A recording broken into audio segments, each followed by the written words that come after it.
كما كان متوقع اليوم الناخب الوطني وليد الركراكي من خلال الندوه الصحفيه اللي دارها بالمركز ديال المعموره التابع للسونتر ديال محمد السادس بسلا باش يعلن على الكوموندو اللي غادي يرافقوا لاكوت ديفوار باش يدافع على حظوظ المنتخب الوطني المغربي. الجمهور الرياضي كله امال وكله شغف وكله ثقه في الناخب الوطني باش نحققوا الانجاز التاريخي الثاني، يعني من بعد 48 سنه ما جبناش لقب افريقي. هذه السنه حاله خاصه وحاله استثنائيه لان المدرب مغربي، اللاعبين تيلعبوا في اعلى مستوى في انديه اوروبيه كبيره، وكذلك غادي نكرسوا الانجاز التاريخي اللي حققناه في المونديال ديال قطر 2022 وصلنا للدومي فينال وما عندناش شي حجه اخرى الا اننا نفوزوا باللقب الغالي الافريقي. اذا تابعوا معنا الفيديو حتى الاخر باش نشوفوا الكوموندو اللي غادي يعتمد عليه وليد الركراكي في المسابقه القاريه والمونديال الافريقي الغالي. وما تنساوش تدعمونا بزر اللايك والاشتراك في القناه باش ديما نوافيكم بالجديد. قوانين ديال الكاف تتلزم على اي منتخب مشارك في النهائيات ديال كاس افريقيا يرسل قبل الانطلاق ديال المسابقه بشهر لائحه موسعه. الناخب الوطني وليد رسل لائحه 55 لاعب ارسلها للكاف تحسبا لاي طارئ انه في حاله اذا تعرض شي لاعب في المسابقه القاريه الاصابه الى قدر الله يمكننا نعوضوه باللائحه الموسعه، وهذا اجراء قانوني سريع لجميع المنتخبات. بالنسبه للائحه والندوه الصحفيه اللي دارها وليد اليوم واختار الكوموندو اللي غادي يمشي به لاكوت ديفوار ويدافع على حظوظ المنتخب الوطني وما عندناش شي حجه هي الفوز بكاس افريقيا. 48 سنه ما دخلنا للخزينه ديال المغرب كاس افريقيا من بعد الابطال اللي جابوها في 76. اذا الحجه ديالنا اليوم هي نفوزوا بكاس افريقيا بمدرب مغربي بلاعبين من مستوى كبير وتيمارسوا في اكبر الانديه الاوروبيه. اذا رجعوا اللائحه او الكوموندون ديال 27 واحد تنشوفوا على مستوى حراسات المرمى رقم 1 ياسين بونو، منير المحمدي، والحارس من البطوله الوطنيه هو المهدي بن عبيد. على مستوى الدفاع كاينين الثوابت اللي شاركوا في المونديال ديال قطر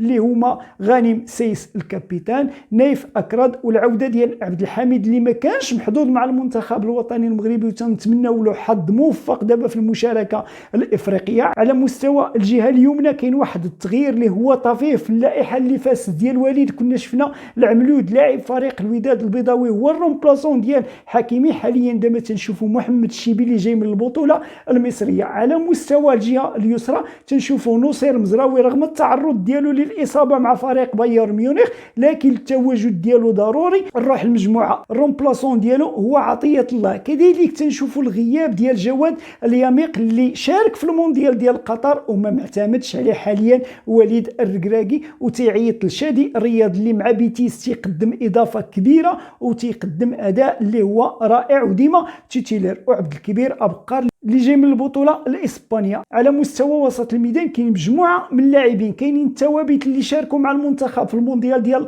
قطر اللي هما سفيان المرابط اللي تيلعب مع مانشستر يونايتد، يناحي مع اولمبيك مارسيليا، سليم املاح اللي مع فالنسيا، وكذلك امين حارث اللي ما كانش محظوظ وكان تعرض للاصابه وما شاركش في المونديال ديال قطر. حاليا دابا راه كاين والتواجد ديالو ضروري مع المنتخب في كاس افريقيا 2023. وهذا وسط الميدان كله ممزوج مع اللاعبين اللي جايين من المنتخب الاولمبي. تنشوفوا بلال الخنوش شارك مع المنتخب في المونديال وكذلك من المتوقع انه يكون من بين احسن اللاعبين الافارقه ويبصم على واحد المونديال افريقي رائع. وتنشوفوا الصباري اللي قدم مستوى كبير مع فريق اندوفن وكان تيماركي اهداف حاسمه في اللقاءات الاوروبيه، وكاين حتى اسامه العزوزي. وتنشوفوا ان اللقاء اللي كان غايب فيه المرابط وقدم اداء كبير في وسط الميدان واقتنع به وليد الركراكي. اذا مجموعه ديال اللاعبين ما بين اللاعبين الاولمبيين وما بين اللاعبين ديال الخبره هما اللي متواجدين في اللائحه وفي الكوموندون ديال وليد الركراكي. غادي ننتقلوا للهجوم. تنشوفوا العوده ديال التيسودانيين. حنا محتاجين مثل هاد اللاعبين في المنتخب لانهم عندهم واحد القدره على الاختراق ديال الدفاعات ديال المنتخبات لا الافريقيه ولا العالميه. وتنشوفوه مؤخرا والتي ماركي مع الفريق ديالو هو تنعرفوا المستوى ديالو كبير. لكن ديك الاصابه اللي كان تعرض لها كانت اصابه قويه، هو تيعود دابا تدريجيا وتنشوفوا ان الامكانيه ديال التهديف ديالو ولات تترجع شويه بشويه. يوسف النصيري والكعبي رغم الغياب ديالو على المونديال دابا تنشوفوا حاضر في المونديال الافريقي. حكيم زياش لا نقاش، عدلي لا نقاش لانه تيلعب مع بايرن ميونخ وتيتيلير وعنده من الامكانيات باش يبصم على واحد المونديال افريقي كبير. لكن المفاجاه الكبيره والساره بالنسبه للجمهور المغربي هو سفيان بوفال من بعد ما تشافى تدريجيا من الاصابه الخطيره اللي كان تعرض لها في البطوله القاريه وكان غياب طويل على المنتخب الوطني المغربي. اليوم تنشوفوه غادي يلعب كاس افريقيا وغادي يقدم الاضافه للمنتخب المغربي، والجمهور كله تعرف المكانه ديال سفيان بوفال داخل المنتخب الوطني المغربي. حاليا ما عندنا حتى شي حجه لان لاعبين في اعلى مستوى، مدرب مغربي اللي تيبغي الربح وتيبغي الانتصار وما تيحبش الهزيمه. اذا غادي بجميع المقومات الجمهور المغربي كله عنده ثقه وامل كبير في المنتخب الوطني وفي وليد الركراكي. الجامعات تقدم جميع الامكانيات للمنتخب، اذا الحجه ديالنا هي الفوز بكاس افريقيا 2023 وغادي يكون الثاني في الخزينه ديال المغرب بعد ما انتظرنا 48 سنه. تنتمنى ما نرجعوش خاويين لان الامل ديالنا في هاد اللاعبين وفي الناخب الوطني كبير، والجمهور الرياضي المغربي كله امال وكله طموح. المنتخب المغربي تيتواجد في المجموعه ديال تنزانيا وزامبيا والكونغو الديمقراطيه. المتتبعين تعتبروا بانها مجموعه سهله نظرا لحجم الامكانيات اللي تتوفر عليها المنتخب المغربي، لاعبين من الطراز الرفيع، وتيقولوا بان راه سهل باش يدوزوا للدور القادم. حنا تنقولوا بان كره القدم الافريقيه تشبعت بالانظمه التكتيكيه ديال المدربين الاجانب وما بقاش في القاره السمراء شي منتخب اللي هو سهل، والدليل المسابقات القاريه اللي فازت تلقى منتخبات اللي هي ضعيفه وتاهلات الادوار المتقدمه في البطوله. اذا حذاري تنطلبوا بان المنتخب الوطني المغربي يناقش كل مقابله على حده وما يصغر حتى شي منتخب، وكل واحد نتعاملوا معه بطريقه احترافيه ونكونوا مقتنعين بان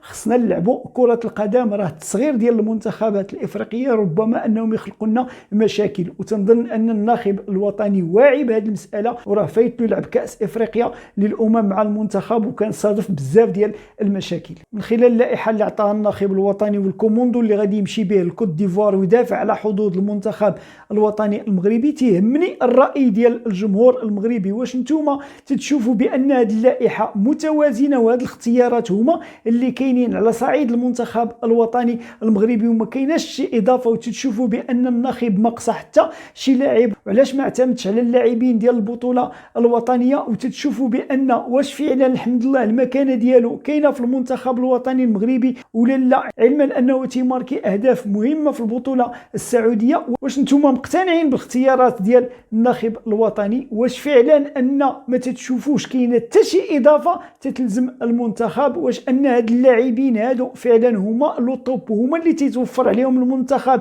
حاليا وما كاينش من غيرهم؟ تيهمني الراي ديالكم وتيهمونا الاراء ديالكم باش نشوفوا واش فعلا المنتخب الوطني هو في الطريق الصحيح.